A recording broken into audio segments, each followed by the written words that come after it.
జగిత్యాల జిల్లా కోరుట్ల మండలం మాదాపుర గ్రామం. ఆ ఊరిలో దుర్గాప్రసాద్ గారి కుటుంబంలో 2 మగపిల్లల తర్వాత పుట్టిన ఏకైక ఆడపిల్ల. ఆ కుటుంబంలో ఒక ఆడపిల్ల పుడితే ఆ ఇల్లంతా పండుగ వాతావరణం నెలకొంది. ఎందుకంటే వాళ్ళ నాన్న వాళ్ళ అన్నదమ్ముల కుటుంబాలన్నింటిలో అందరూ మగపిల్లలే. ఏకంగా 13 మంది అన్నదమ్ముల మధ్య పుట్టిన ఏకైక ఆడపిల్ల వైష్ణవి. ఈ 13 మంది అన్నద చేతుల్లో ఎంతో అల్లారుముద్దుగా ఒక మహారాణిలా పెరిగింది వైష్ణవి.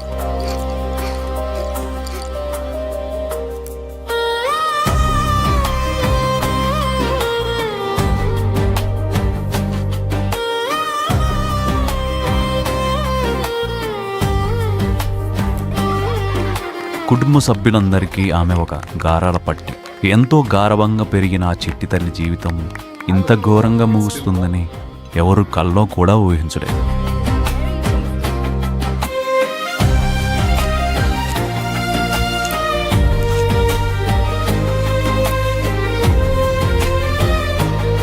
అదే కోరుట్లలోని అయ్యప్పగుట్ట ప్రాంతానికి చెందిన హరిబాబు స్థానికంగా ఒక ప్రైవేట్ ఆసుపత్రిలో పనిచేసేవాడు. అతనికి తల్లి, 2 సోదరులున్నారు. ఒకరోజు వారి బంధువులు 10 మంది వైష్ణవి ఇంటికి సంబంధానికి వెళ్తారు. కానీ వైష్ణవి తల్లిదండ్రులు, క్షమించండి, మా పాపకి ఇప్పుడే పెళ్లి చేయమండి, ఇంకా సమయం ఉంది. నాకు పెళ్ళొద్దేమోదమ్మా, నేనెప్పటికీ ఇలాగే నీతోనే ఉంటానమ్మా. ఇప్పుడు వారు తిరిగి వారిని వెనక్కి పంపించారు. కానీ హరిబాబుకి వైష్ణవి బాగా నచ్చింది. ఆమెను ప్రేమ పేరుతో వెంటబడటం మొదలుపెట్టాడు. వారి బంధువులకు ఫోన్ చేస్తూ, వైష్ణవి అంటే నాకు చాలా ఇష్టం, నాకిచ్చి పెళ్లి చేయండి, నేను బంగారంలో చూసుకుంటా అని వైష్ణవి తల్లిదండ్రులకు, బంధువులకు ఫోన్ చేస్తూ వారిని విసిగించేవాడు. అప్పుడు హరిబాబు తల్లి కూడా అతనికి చెప్పింది, నా మాట వినరా, ఆ సంబంధం మనకు వద్దు, ఇంకా వేరే మంచి సంబంధాలున్నాయి. కానీ హరిబాబు వినలేదు. నాకు ఆ పిల్లే కావాలి అంటూ పట్టుబట్టి ఆఖరికి పురుగుల మందు కూడా తాగాడు. అప్పుడు హరిబాబు తల్లి, వారి బంధువులందరూ కలిసి అతన్ని హాస్పిటల్ అడ్మిట్ చేసి బ్రతికించారు. సరే, అయ్యో పాపం అని చెప్పి వైష్ణవి తల్లిదండ్రులు చూద్దామని వెళ్తే ఇప్పుడు హరిబాబు తల్లి వారిని తిట్టి అక్కడికి రానివ్వలేదు. ఇలా 3 నెలల వరకు వైష్ణవి వెంటపడి మళ్ళీ సూసైడ్ చేసుకుంటా అని మళ్ళీ ఈసారి ఒక పాయిజన్ బాటిల్ తీసుకొని ఒక జంగల్లోకి వెళ్ళి అక్కడి నుండి వైష్ణవికి వారి బంధువులందరికీ ఫోన్ చేసి వార్నింగ్ ఇస్తూ, ఇప్పుడు మీరు వైషమ్మని నాకు ఇయ్యకుంటే నేను చచ్చిపోతా అంటూ, అవసరమైతే నేను నా తల్లిని వదిలిపెట్టైనా మీ ఇంటికే వచ్చి అక్కడే ఉంటూ వైషమ్మని బంగారంలో చూసుకుంటా, నాకేం తక్కువ, నేను హాస్పిటల్లో ఉద్యోగం చేస్తున్నాను, నెలకు 30,000 జీతం అంటూ ఎమోషనల్ బ్లాక్మెయిల్కు పాల్పడ్డాడు. వైష్ణవి తల్లిదండ్రులు, వారి బంధువులు ఆలోచించారు. వైష్ణవి అన్నలు కూడా అతని గురించి ఎంక్వైరీ చేసి చివరికి ఒప్పుకుంటారు. వైష్ణవి అన్నలు, అమ్మ, హరిబాబుకు నువ్వే కావాలంట, నీకోసం చచ్చిపోతా అంటున్నాడు, నల్లగా ఉంటే ఏమైందమ్మా, మనసు బాగుండాలి, చూస్తే మంచోడిలా ఉన్నాడు, చెడు అలవాట్లు కూడా లేవు అని వైష్ణవి తల్లిదండ్రులు, అన్నలు వైష్ణవిని ఒప్పిస్తారు. అప్పుడు అయ్యో, నా కోసం చచ్చిపోతుండు కదా అని చెప్పి వైష్ణవి కూడా ఒప్పుకుంటుంది. అతని నాటకాలను నిజమైన ప్రేమగా నమ్మిన ఆ అమాయకురాలు అతని వల్లో పడిపోయింది. వైష్ణవి మరియు హరిబాబు ఇద్దరు కలిసి మే 29, 2025న ఒక గుడిలో వివాహం చేసుకుంటారు. వైష్ణవి వాళ్ళ ఇంటికే హరిబాబు ఇల్లరిక్కం వస్తాడు. ఇల్లరిక్కం అల్లుడిగా ఆ ఇంట్లో అడుగుపెట్టిన నాటి నుండి వైష్ణవి జీవితంలో అసలు కష్టాలు మొదలవుతాయి. పెళ్ళైన కొద్ది రోజులకి ఇద్దరూ కలిసి వైషు అమ్మ అనే ఒక యూట్యూబ్ ఛానల్ ప్రారంభించారు. వారు తమ దైనందిన జీవితాన్ని వ్లాగ్స్, షార్ట్స్ రూపంలో పెట్టేవారు. పెళ్ళైన 2 నెలల తర్వాత మెల్లగా అతని అసలు స్వరూపం బయటపడింది. ప్రేమ ముసుగు తొలిపోయి కట్నదాహం మొదలైంది. తన అత్తతో, అత్తమ్మ, మీరు నాకు కట్నమేం ఇవ్వలేదు, అవతల నాకు 20 లక్షలు 2 ఎకరాల భూమి ఇస్తామని వచ్చారు, మీరు నాకు ఏం పెట్టరా? ఇప్పుడు పరిస్థితి బాగాలేదు బాబు. సరే, ప్రస్తుతానికి బైక్, ఒక చైన్ పెడతా బాబు. బైకు మరియు చైన్ కూడా పెట్టారు.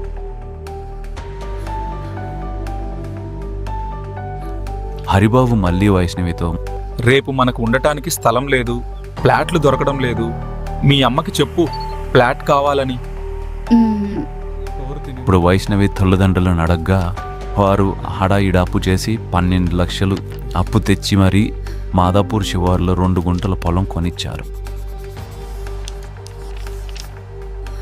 అయినా హరిబాబు సంతృప్తి చెందలేదు. అదే సమయంలో వైష్ణవి ప్రెగ్నెంట్ అవుతుంది. హరిబాబుకు వైష్ణవి పిల్లల్ని కనడం ఇష్టం లేదు. అప్పుడు ఆమెను అబార్షన్ చేయించుకొని ఒత్తిడి చేసి ఎవరికీ తెలియకుండా అబార్షన్ కూడా చేయించాడు. కానీ మళ్ళీ తిరిగి 2 నెలల తర్వాత వైష్ణవి ప్రెగ్నెంట్ అవుతుంది. ఇక కొద్ది రోజులకి హరిబాబు, మనం మా ఇంటికి వెళదాం. మీ వాళ్లకు నేను ఇష్టం లేదు, నేను ఎందుకు రావాలి? హరిబాబు అన్నలు తల్లి రోజు ఫోన్ చేస్తూ ఇటువైపు ₹1 కోటి ఆస్తి వస్తుంది, 4 ఎకరాల భూమి, 20 లక్షలు ఇస్తా ఉంటున్నారు, దాన్ని వదిలేసి వచ్చాయంటూ వైష్ణవిని పిచ్చి పిచ్చిగా తిడుతూ బూతులు తిట్టేవారు. తర్వాత హరిబాబు వైష్ణవిని బ్రతిమిలాడి, నేను మా అమ్మని ఎలాగైనా ఒప్పిస్తాను, మా ఇంటికి వెళ్దాం రా. వైష్ణవిని తీసుకొని ఇంటికి వెళ్తారు. వెళ్ళగానే హరిబాబు తల్లి వైష్ణవిని నిలదీసి, వచ్చావానే? ఏం తెచ్చావు? ఎంత తెచ్చావు? సామాన్లు ఏం తెచ్చావు? 50 లక్షలు తీసుకురా, లేకుంటే నిన్ను ఇంట్లోకి రానివ్వను అంటూ ఇంట్లో గొడవ పడ్డారు. అప్పుడు అత్త వైష్ణవి కళ్ళల్లో కారం కొట్టి వైష్ణవిని బాగా కొట్టారు. ఇక చివరకు హరిబాబు వాళ్ళ అమ్మని ఆపి వైష్ణవిని తీసుకొని తిరిగి మళ్ళీ అత్తగారింటికి వెళ్తాడు. అప్పుడు అత్తతో జరిగిన విషయం చెప్పి, జరిగిన దానికి క్షమించండి అత్తయ్య, నేను మా ఇంటికి వెళ్ళాను. నేను ఇక అక్కడికి వెళ్ళను అని చెప్తాడు. ఇక కొద్ది రోజులు గడిచాక మళ్ళీ వైష్ణవితో మళ్ళీ కట్నం వేధింపులు స్టార్ట్ చేశాడు. నాకు పాత అప్పు ఉంది, నేను మందు తాగినప్పుడు మా అమ్మ హాస్పిటల్లో నాకు 4 లక్షల వరకు పెట్టింది, ఇప్పుడు 5 లక్షలు కావాలంటూ తనను వేధించడం మొదలుపెట్టాడు. ఒక పక్క ఫోన్లో హరిబాబు తల్లి సోదరులు సైతం హరిబాబును రెచ్చగొడుతూ వైష్ణవిపై కట్నం ఒత్తిడి పెంచారు. కానీ కడుపులో బిడ్డ పడితేనైనా భర్త మారుతాడనుకుంది ఆ తల్లి. వైష్ణవి తన నిజ జీవితంలో పడుతున్న బాధను, అబార్షన్ చేయించుకోమని భర్త పెడుతున్న ఒత్తిడిని, భర్త వివాహేతర సంబంధాల అనుమానాలను కప్పిపుచ్చుకుంటూ వాటినే వ్యూస్ కోసం సరదా ఫ్రాంక్ వీడియోలుగా మార్చి యూట్యూబ్లో పెట్టేవారు. వారు చేస్తున్నది ఫ్రాంక్ కాదు, ఒక పచ్చి నిజం అని నెటిజన్లు కూడా గ్రహించలేకపోయారు. హరిబాబు కొద్ది రోజుల నుండి వైష్ణవితో సరిగ్గా ఉండేవాడు కాదు. రోజు ఇంటికి దూరంగా వెళ్లి సీక్రెట్గా ఫోన్లు మాట్లాడేవాడు. తన ఫోన్కి పాస్వర్డ్ కూడా పెట్టుకున్నాడు. అప్పుడు వైష్ణవి నిలదీసేసరికి, ఫోన్ నీకు ఇవ్వను, అది నా పర్సనల్ అంటూ తనతో గొడవ పెట్టుకునేవాడు. దీన్ని కూడా వీడియో తీసి ఫ్రాంక్ లాగా యూట్యూబ్లో పెట్టేవారు. తర్వాత ఆ విషయం కుటుంబ సభ్యులకు తెలిసేసరికి వారు నిలదీశారు. అప్పుడు అతనికి వేరొక లవర్ ఉందని తానే చెప్పాడు. కానీ ఇక ఇప్పటి నుండి నేను మానేస్తున్నాను, నేను ఫోన్ చేయను అంటూ మళ్ళీ వాళ్ళను బ్రతిమిలాడాడు. వైష్ణవి అప్పుడు 4 నెలల గర్భిణి. మార్చి 16 రాత్రి మరలా అదనపు కట్నం విషయమై ఇద్దరి మధ్య మరోసారి పెద్ద గొడవ జరిగింది. ఇక రాత్రి అత్తమామ పడుకున్నారు.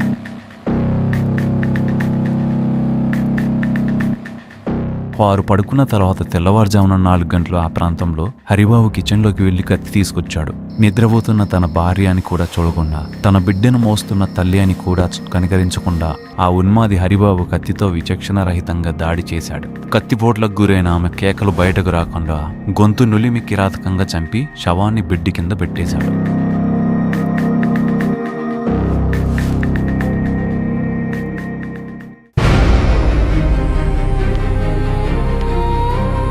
ఇప్పుడు శబ్దం రావడంతో వెంటనే అత్తమామ అనుమానం వచ్చి వెళ్ళి డోర్ కొట్టి పిలుస్తారు.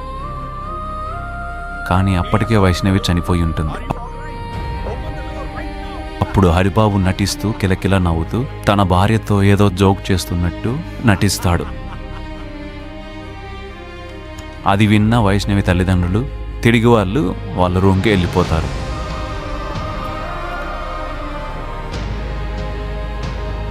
ఇక ఉదయం 6 గంటల సమయంలో రక్తపు మడుగులో ఆమెను వదిలేసి హరిబాబు బయటికి వచ్చి బ్రష్ వేసుకొని త్వరగా బట్టలు మార్చుకొని ఆమెను చంపిన కత్తి, రక్తపు పట్టలు తీసుకొని వారికి కనిపించకుండా తన మోటార్ సైకిల్పై అక్కడి నుండి పరారవుతాడు.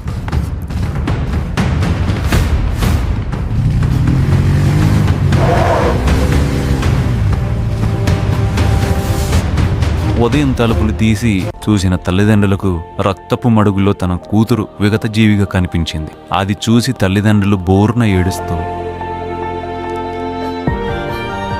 వెంటనే హాస్పిటల్కి తీసుకెళ్లారు. కానీ వైష్ణవి అప్పటికే మరణించింది.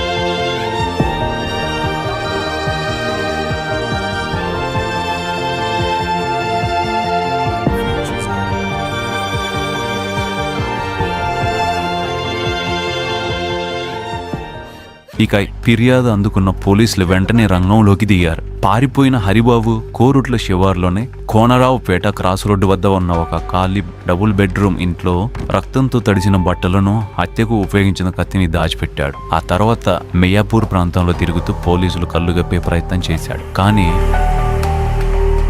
మెట్పల్ డిఎస్పీ రాముల్ ఆధ్వర్యంలో పోలీసులు ప్రత్యేక బృందాలు పక్కా సమాచారంతో అదే రోజు రాత్రి అతన్ని వలపన్ని పట్టుకున్నారు.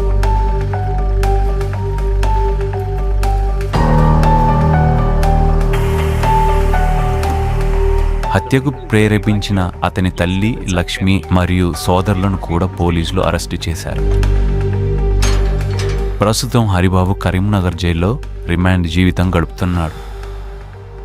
ఇదంతా ఒకవైపు జరుగుతుంటే 13 మంది అన్నదమ్ముల మధ్య మహారాణిలా పెరిగిన ఆ ఏకైక చెల్లెలు ఇప్పుడు సమాధిలో పడుకోవడం ఆ అన్నల గుండెలను పిండేస్తోంది. తన చెల్లి గర్భవతిగా ఉన్నప్పుడు ఇష్టపడి తిన్న స్వీట్లు పండ్లను తీసుకువెళ్లి సమాధి వద్ద పెట్టి ఒక్కసారి లేచి ఇవి తిని చెల్లి అంటూ ఆ అన్న సంతోష్ సమాధి రాయిని పట్టుకొని ఏడుస్తున్న తీరు చూస్తే కన్నీళ్లు ఆపుకోవడం ఎవరి తరమూ కాదు.